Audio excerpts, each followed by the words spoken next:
ये जो एन लोकसभा चुनाव से पहले, वैसे इसी साल अक्टूबर नवंबर में हरियाणा में विधानसभा चुनाव भी होने, लेकिन उससे पहले लोकसभा चुनाव से पहले हरियाणा में जिस तरीके की अपनी जो रणनीति है बीजेपी ने उसको तब्दील किया। एक तो जेजेपी जिसके साथ मिलकर करीब 4.5 साल तक सरकार चलाई, उस जेजेपी के साथ अपने रास्ते अलग कर लिए, और दूसरी तरफ मनोहर लाल खट्टर, उनकी जगह नायब सिंह सैनी को प्रदेश की कमान सौंपी गई। ये उसी का नतीजा, उसी का रिजल्ट नजर आ रहा है। विजय जी पहले आप आ जाइए कि यहां पर 10 सीटों में से आज की स्थिति में बीजेपी 9 और इंडिया गठबंधन 1।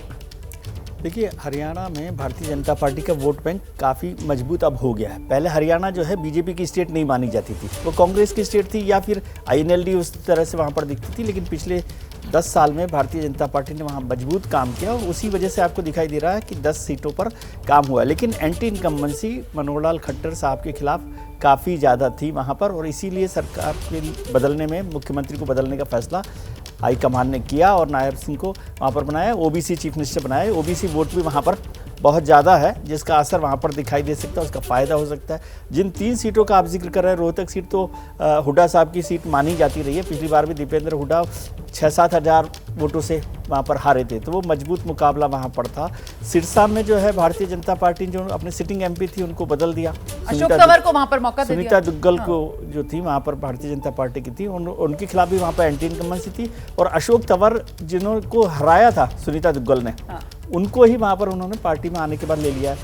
जो आपकी हिसार सीट है वो भी बीजेपी की मजबूत सीट थी, लेकिन वहाँ विजेंद्र सिंह जो कांग्रेस में चले गए, तो इसलिए तीनों सीटों पर बड़ा मुश्किल हो रहा है। लेकिन जो एक वोट डिफरेंस है इंडिया गठबंधन में और भारतीय जनता पार्टी यानी एनडीए गठबंधन में, उससे एक बड़ी उनके पास मजबूती दिखाई देती है। लेकिन दुष्यंत चौटाला का जो असर है आपको हरियाणा के जो विधानसभा चुनाव होंगे उसमें दिखाई देगा। शुक्ला जी, कुल मिलाकर क्योंकि वोट शेयर के अंदर फासला इतना ज्यादा है कि वो कुशन नजर आता है, और इसी वजह से पलड़ा यहाँ पर एनडीए का, बीजेपी का हरियाणा में दिख रहा है। देखिए, भारतीय जनता पार्टी बहुत अच्छी रणनीति लेके चलती है, और खासकर हरियाणा में देखिए उन्होंने पहला एक मूवमेंट ये किया कि गैर जाट, जो भजन लाल जी का एक जो फार्मूला था, उसी फार्मूले को भारतीय जनता पार्टी ने अपनाया।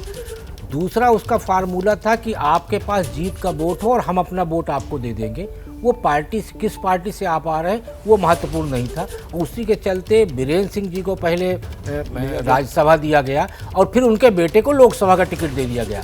उनके बीरेन्द्र सिंह जो कांग्रेस से जीते 2019 का चुनाव, उनकी और विपक्ष के बीच में 26% वोट का फासला था। बीजेपी से जीते तो ये फासला हिसार सीट पे 6 लाख से ज्यादा वोट उनको। हाँ, तो ये जो भारतीय जनता पार्टी इस बार भी नवीन जिंदल को उतारी है, अशोक तंवर को उतारी, ये तमाम जो फैक्टर है वो कहीं ना कहीं जो 9 सीटों का आप दिखा रहे हैं, रोहतक सीट फंसी हुई है, ठीक है, लेकिन नहीं, सर्वे में वो क्लियर कट कांग्रेस को जाती हुई नजर आ रही है। मतलब वहां पर ऐसा लग रहा है कि जो हुड्डा परिवार है उसका दबदबा चल जाएगा इस बार। पिछली बार भी 6000 से ही हारे दीपेंद्र। दबदबा चल जाएगा, लेकिन ये भी देखा जाएगा ना कि वहाँ जाट बनाम वाली स्थितियां क्या बनती हैं। यदि बाकी सीटों की तरह वहाँ भी गैर जाट वोट एकजुट होकर भारतीय जनता पार्टी के साथ चले गए, तो मुझे लगता है कि हुड्डा जी का खाता कठिन हो जाएगा खुलना, और फिर 10 की 10 सीटें भारतीय जनता पार्टी के साथ आ सकती हैं। बिल्कुल, तो मतलब 2019-2024 में हरियाणा में रिपीट भी हो सकता है। ये बड़ी तस्वीर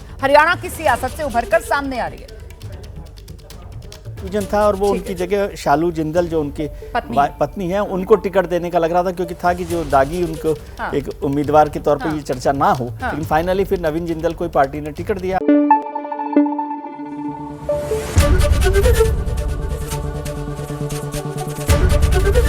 एबीपी न्यूज आपको रखे आगे।